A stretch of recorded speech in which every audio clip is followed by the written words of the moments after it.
everybody, this is Phil, and this is the recap spoiler review of The Mandalorian Season 2, Episode 7, Chapter 15, entitled The Believer. So, I'm going to try to just speed things along here and do a quicker recap than I normally do, not necessarily a blow-by-blow. Chances are, if you've already seen the episode and you're here, you don't really need me to hold your hand through everything and go over it. So I just want to kind of breeze through, and at the end, I'll offer my ideas and thoughts like I normally do.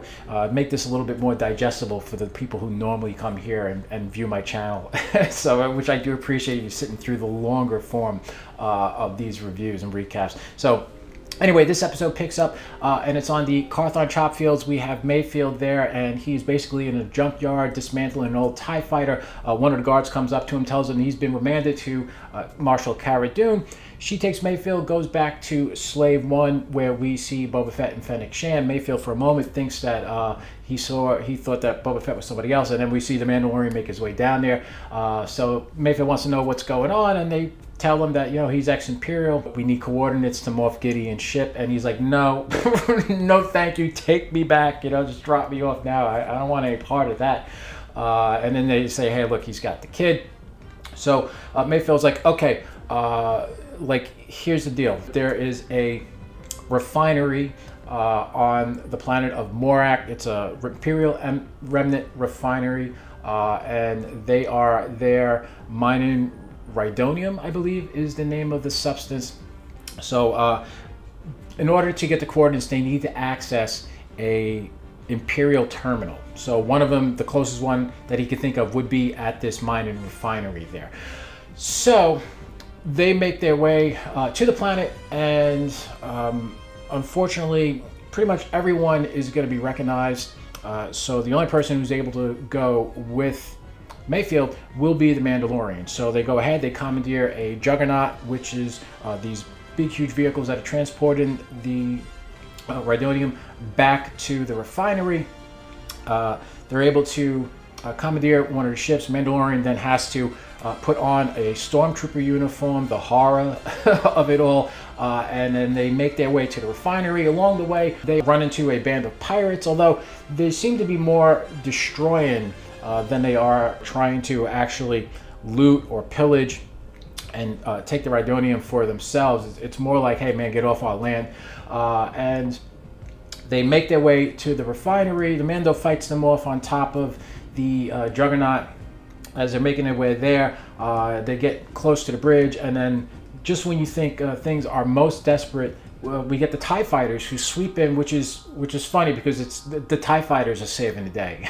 And it's just like it's usually it's the X-wings that make the save, or the Razor Crest, or the Millennium Falcon or something like that. But this time the villains are actually the heroes, and that's a theme that pretty much follows through this whole episode, which is really interesting. So we finally get into the refinery, and Mayfield and Mando get a hero's welcome for being the only Juggernaut that's able to actually get its cargo safely back to the refinery. They go check the mess hall, where there is a terminal there. Mayfield then realizes he can't do it because there's an old officer, commanding officer there that he served under, doesn't want to be recognized, says we got to abort the mission. Mando says, no, I'll do it. So he makes his way over to the terminal, tries to scan the helmet. Doesn't work because you have to have facial recognition. Takes off his helmet. We get the obligatory one episode Pedro Pascal on camera, live and in flesh, and he gets the information, but not before the commanding officer comes up to him, starts to ask him some questions, asks him what his TK number is, and of course he has no idea because he doesn't have one. And then Mayfield actually comes in, makes the save, and then commanding officer says, you two are the only one to actually successfully bring your cargo in today to the refinery. Let's have a drink. And they sit down at the table, and we get this really great exchange between the commanding officer and Mayfield, with Mando just kind of sitting there like, don't blow this. Just relax. And they're gonna toast, and Mayfield's like, let's toast to Project Cinder. And he's like, Project Cinder lost a lot of men that day. And you could see just the disdain.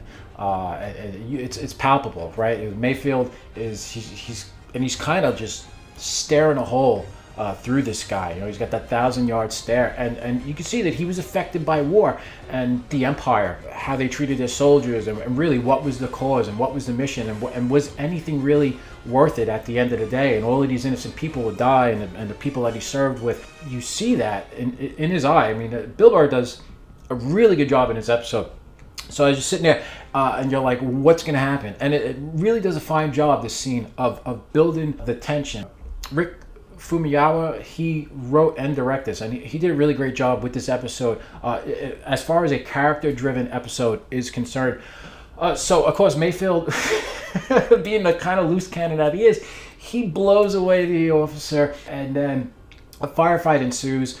They make their way onto the ledge. Troopers in pursuit. Cara Dune and Fennec Shand offer them cover while Boba Fett makes his way over to them in Slave One. They're able to get onto Slave One, and as they're flying away, Mayfield, he takes a sniper rifle and he picks off one of the juggernauts, blows the whole refinery sky high.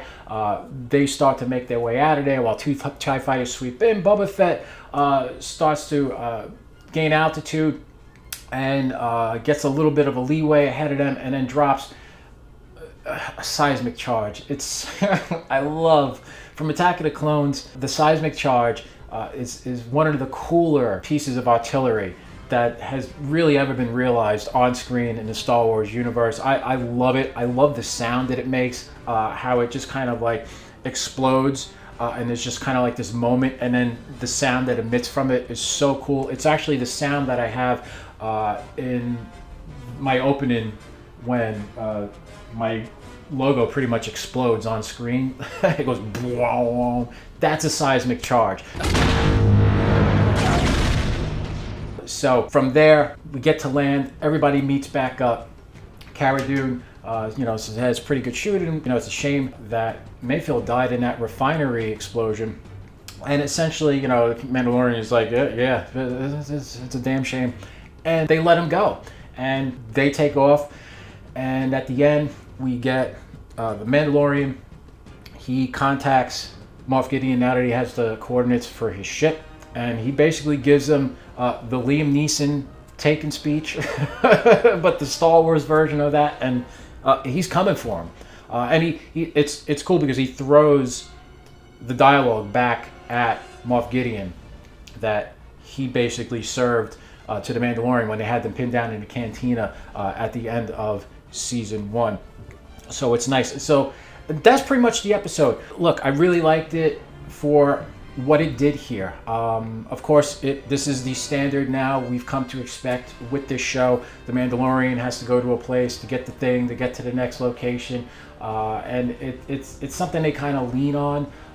And some of these episodes, they do feel like filler, but this is an episode that definitely has a lot more meat on the bones with just the character development here that they give, Mayfield in particular, and it's really interesting. And the other thing about this episode is there's a lot of like what ifs going on here, or evil is a point of view, or everything kind of depends on your perspective, right? The mark of a great villain is they never see themselves as the ones that are actually doing evil. They justify their purpose for whatever they're trying to achieve for the greater good. Somebody like Thanos. So you get a lot of that.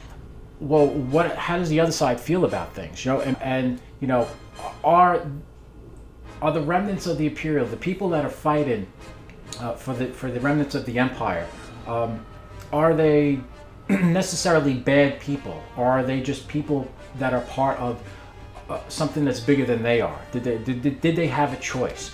These are the questions that you ask. When those TIE fighters sweep in and you're watching the episode, you're happy. You're happy to see TIE fighters, right? And then when they make their way over the bridge and you see all these Imperial soldiers, these stormtroopers, and they're saluting them, and they salute back, and it is kind of this heroic thing. And as they get into the garage there and they park their vehicle, it feels almost like when Luke Skywalker returns back to the base on Yavin, and all of the rebels are excited to see him, and everybody's cheering, and there's this big hero's welcome, and it's very much kind of like the same thing here. And it's just like, well, it humanizes the Empire and the soldiers that are there, and are they necessarily bad people, or are they just people doing their job, trying to make it to the next day? And the whole idea of even like Mayfield, like when we first meet him in season 1,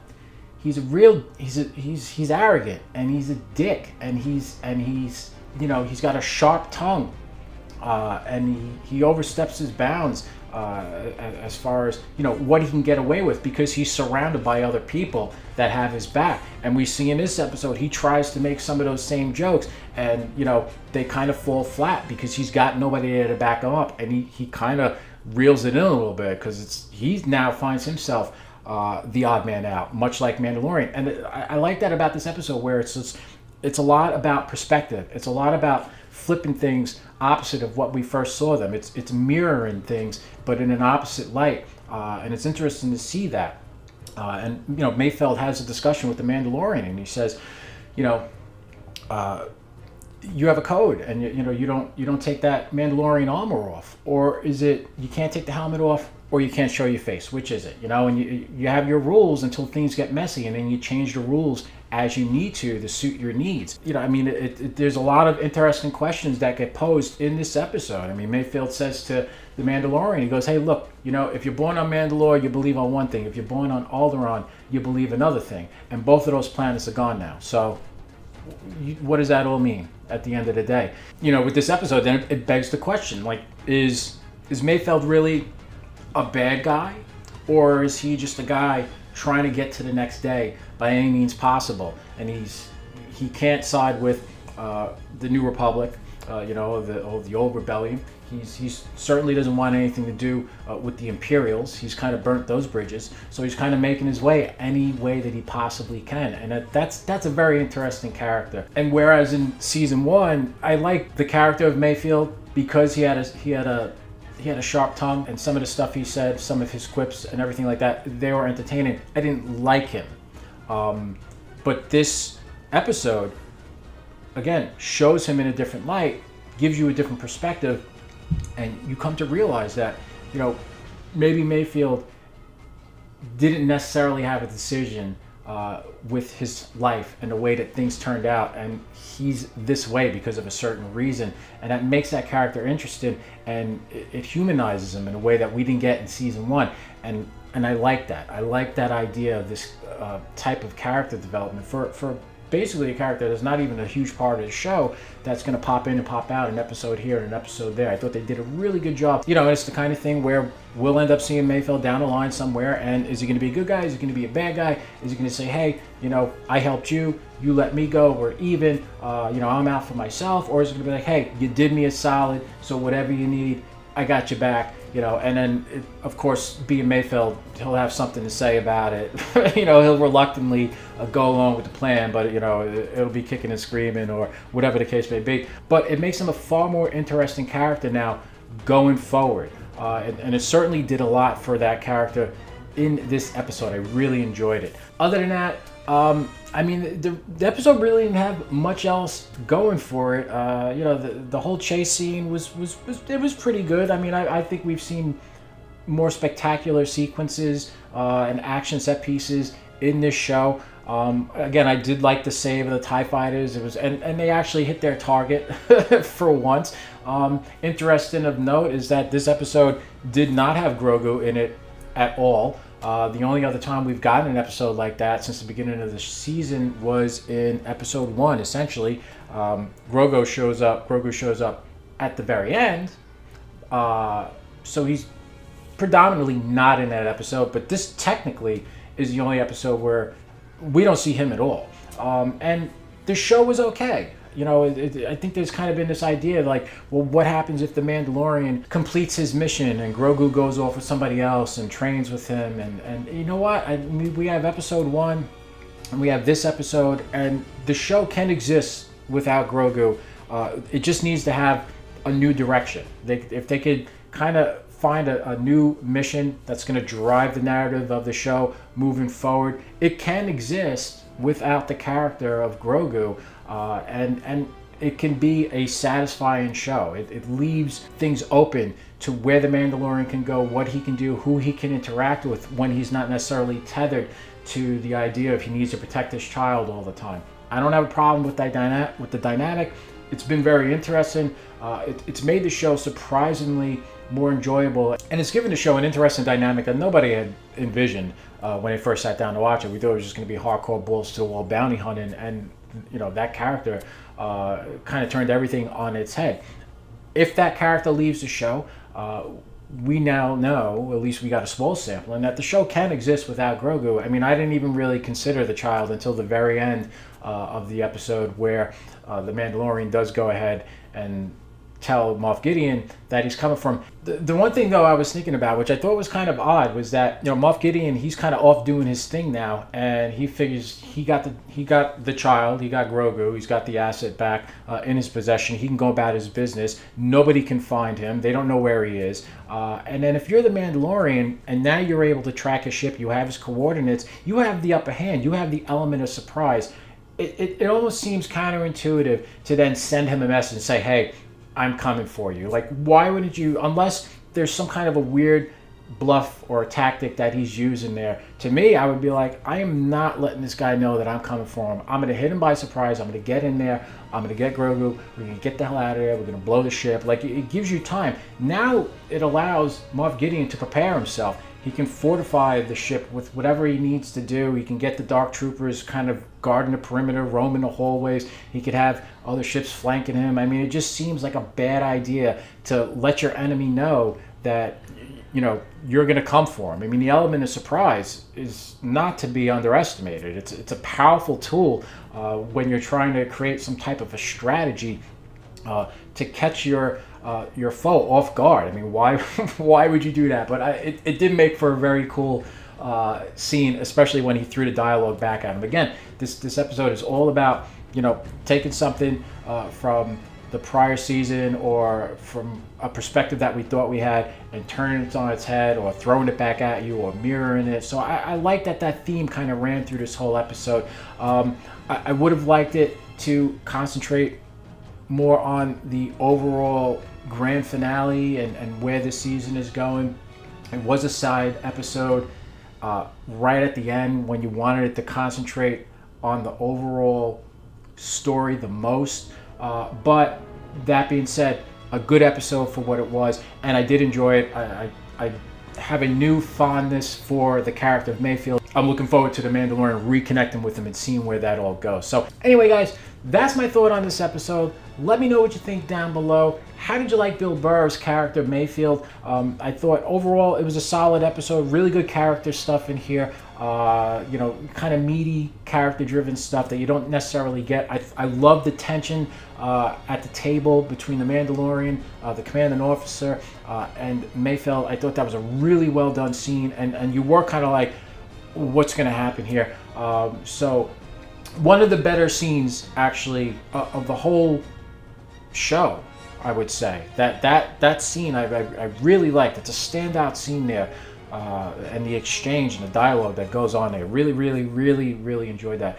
So please like, subscribe, comment, and I will see you over the weekend for the grand finale of Season 2 of The Mandalorian. And as always, be happy, be safe, be healthy. Talk to you sometime soon. Have a good night.